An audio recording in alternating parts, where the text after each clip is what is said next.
चमोली से बड़ी खबर, जहां बादल फटा और बादल फटने से तबाही मच गई। नंदा नगर घाट क्षेत्र में बादल फटा, राहत बचाव की टीमें रवाना कर दी गई हैं। कई घरों में पत्थर और मलबा घुस आया है। प्रभावितों को शिफ्ट किया जा रहा है। किसी जनहानि की अभी तक जानकारी नहीं है। ये जानकारी डीएम की ओर से दी गई है। चमोली में बादल फटा है, जिसके बाद यहां पर काफी नुकसान हुआ है। हालांकि कोई जनहानि नहीं हुई है। ये राहत की बात अभी तक सामने आ रही है। डीएम के मुताबिक नंदा नगर घाट क्षेत्र में बादल फटा, जिसके बाद राहत टीम को रवाना कर दिया गया है। पत्थर और मलबा कई घरों में पहुंचा है और जो लोग प्रभावित हुए हैं उन्हें शिफ्ट करने की तैयारी चल रही है। नितिन सेमवाल ज्यादा जानकारी के साथ हमारे साथ जुड़ गए फोन लाइन पर। नितिन, इस हादसे के बारे में बताएं, यहाँ जब बादल फटा कितना नुकसान हुआ है?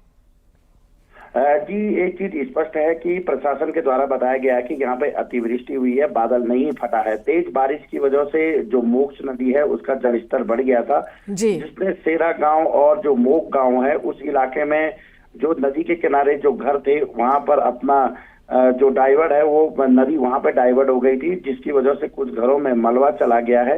हालांकि बड़े जानमाल की कोई नुकसान की खबर नहीं है। कुछ घर प्रभावित हुए हैं और प्रशासन की टीम मौके पर पहुंचकर सभी चीजों का आकलन कर रही है।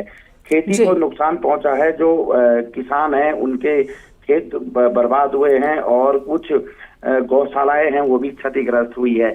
सभी चीज के नुकसान का आकलन किया जा रहा है। फिलहाल प्रशासन ने पुष्टि की है कि यहाँ पे बादल फटने की नहीं बल्कि अतिवृष्टि की वजह से ये नुकसान हुआ है। जी ठीक है, तो प्रशासन की ओर से ये साफ किया गया है कि यहाँ बादल नहीं फटा है चमोली में, बल्कि वहां अतिवृष्टि हुई है। भारी से भारी बारिश हुई है, जिसकी वजह से गदेरे बहुत उफान पर आ गए और आसपास की जमीन को काटा और फसलों को नुकसान पहुंचा है।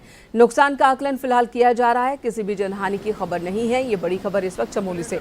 धन्यवाद नितिन इस वक्त पूरी जानकारी देने के लिए।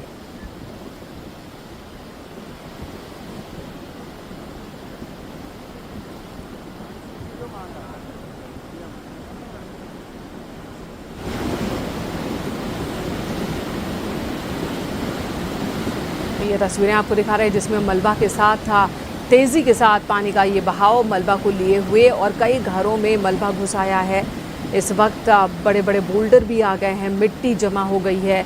कितना नुकसान हुआ है लोगों को, इसका आकलन किया जाएगा। राहत बचाव की टीम को मौके के लिए रवाना कर दिया गया है।